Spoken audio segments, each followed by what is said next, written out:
This is the Ibala of our changing world. I'll be right back. Please stay with me.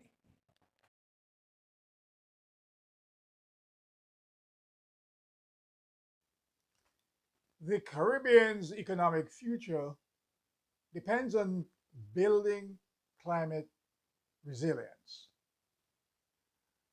Now, let's go and see, let us see what the developments are here.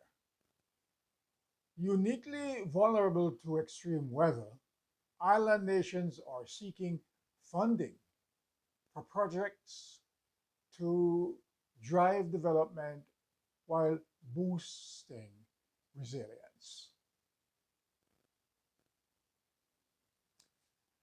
Lancaster, Barbados. A new kind of house is under construction in the western Barbados district of Lancaster. These homes, 152 of them, are powered and financed by solar energy. Rooftop solar panels sell energy to the national grid, allowing the houses to be sold below market price to first-time home buyers. So this is a great ideas. You know, there was a time, and in many of these Caribbean countries in CARICOM here, um, homeowners were buying energy from the power suppliers. Now, with solar panels on their roofs, which is an excellent idea for the Caribbean region that experience sunshine almost all year round, they are now able to sell power back to the source that they usually buy power from.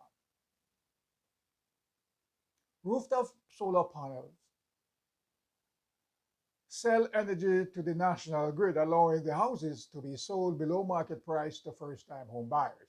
And the houses are designed with shutterproof windows and solid concrete walls to withstand Category 3 hurricanes.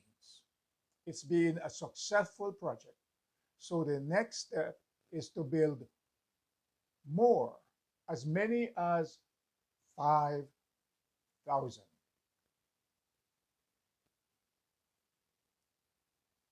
Now, this initiative is part of Roofs to Reefs, the Barbados government's broad climate resilience plan that seeks to use climate change adaptation as an economic development strategy, helping the islands withstand extreme weather and leveraging the energy transition to fuel economic growth.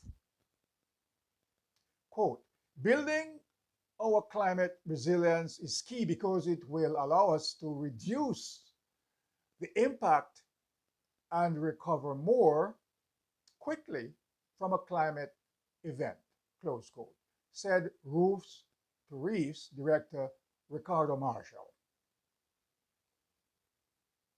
Quote, for a small island developing state, you cannot speak resilience without development. And you cannot speak development without resistance.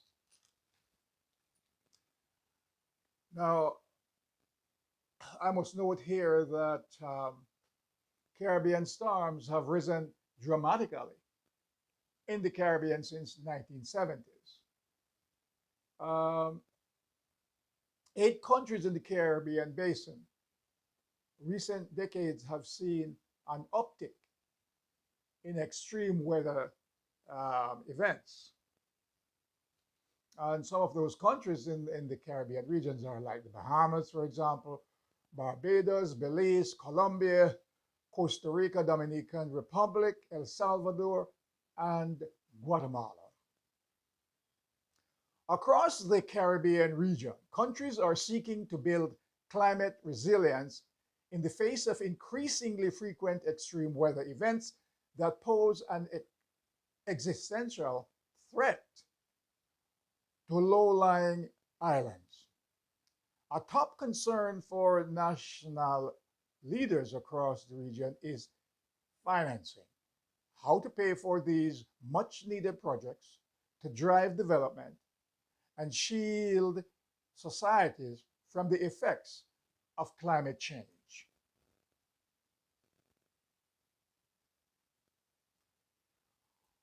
The stakes could not be higher for the Caribbean, which the United Nations Secretary General Antonio Guterres has described as, quote, ground zero, unquote, for the global climate emergency. Densely populated Caribbean coastlines and the region's tourism dependent economies are at risk from increasingly frequent hurricanes that can destroy vital infrastructure like bridges and roads. Following severe storms, debt levels in Caribbean countries are 18% higher than what would be expected otherwise, according to research by the Inter American Development Bank. Severe weather hits economic mainstays too.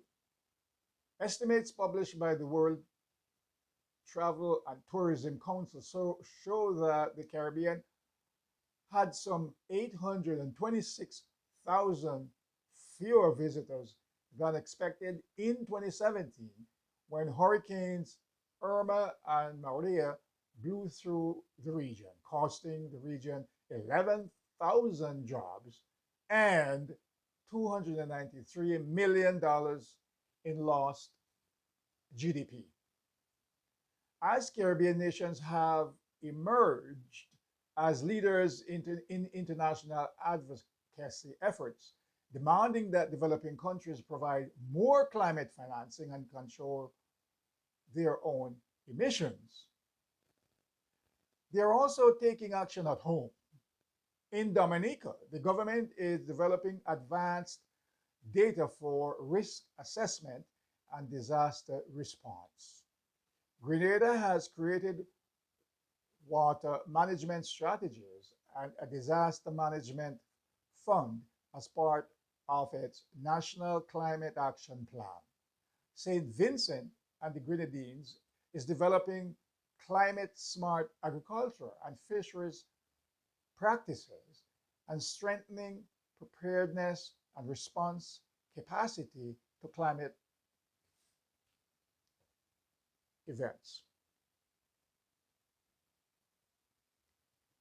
Climate change mitigation efforts are popular. UNDP research into public opinion on climate change policies showed that over 60% of respondents polled in small island developing states had a favorable view of climate-friendly farming, green businesses and jobs, and solar, wind, and renewable power, according to the UNDP multi-country office in Jamaica.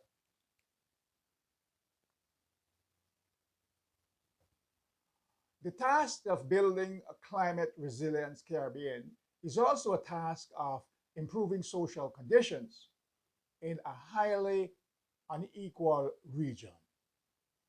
Poor Caribbean residents have historically built their own homes, in some cases with little more than sheets of zinc for roofs.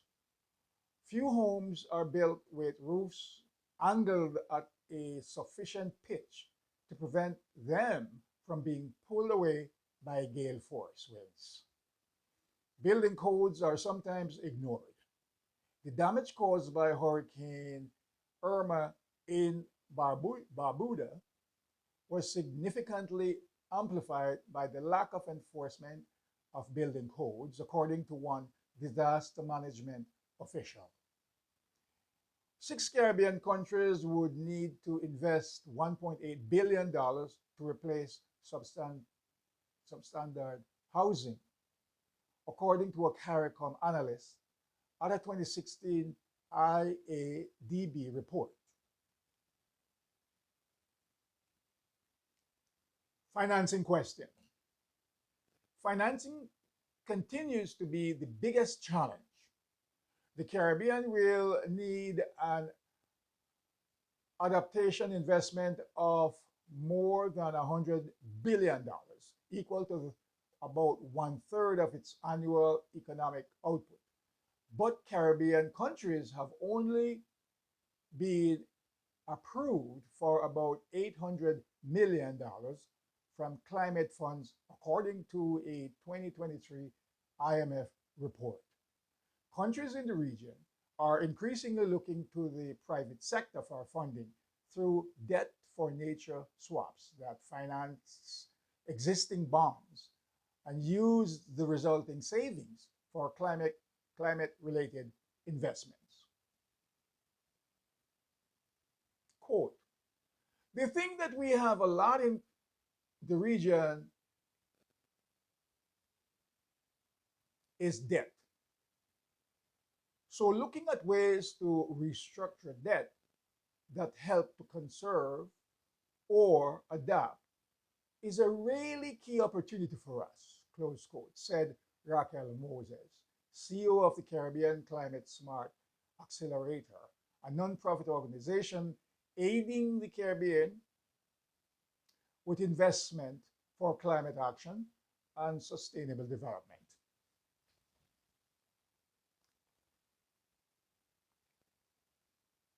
Belize in 2021 cut its debt load by 10% of GDP by swapping a $553 million bond, agreeing in the process to spend $4 million per year to protect coral reefs and seagrasses. Barbados in 2022 carried out a similar swap that generated $50 million for marine conservation as part of the financing of around 150 million in international bonds. A multi-jurisdiction debt for nature swap involving multiple Eastern Caribbean nations is currently under study, Moses said. Barbados is using some of the funds from the debt for nature swap to finance marine conservation efforts being carried out on the roofs to reefs. It is also creating a blue-green bank supported by multicultural lenders, including CAF and the Inter-American Development Bank, that will provide low-cost loans for hurricane-resistant homes and a shift to electric vehicles.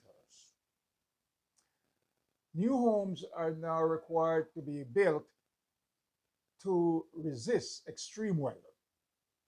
Barbados already has the Caribbean's largest fleet of electric buses, and the government has started phasing out its use of diesel-powered vehicles and replacing them with e-vehicles.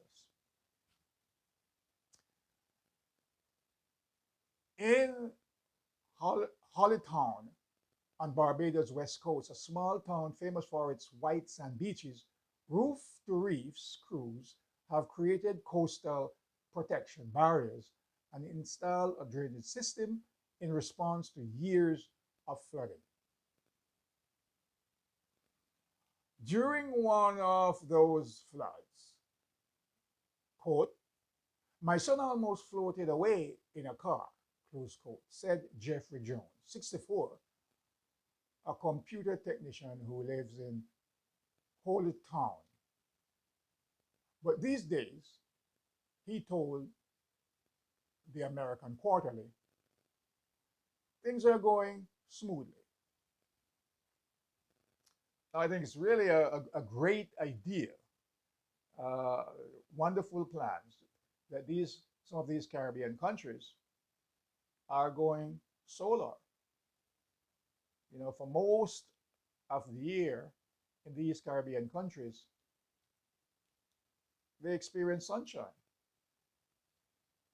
And the idea that these people who are using solar panel on their rooftop are actually selling back energy to the power companies.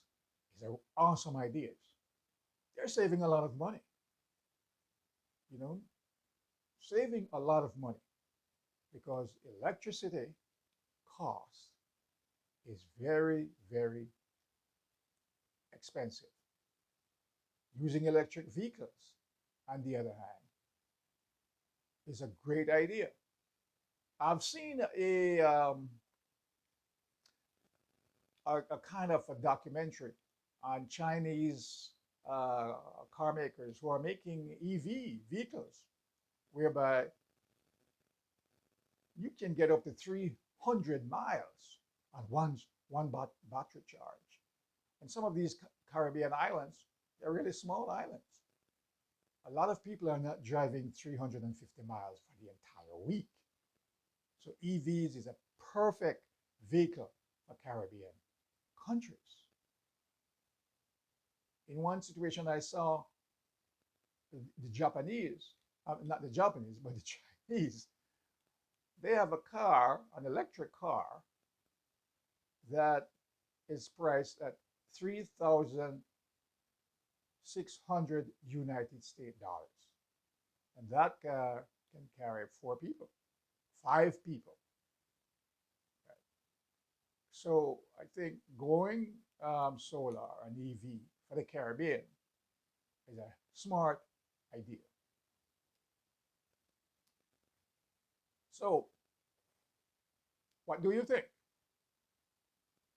How do you feel about these developments in the Caribbean countries? This is the eyeballer on our changing world.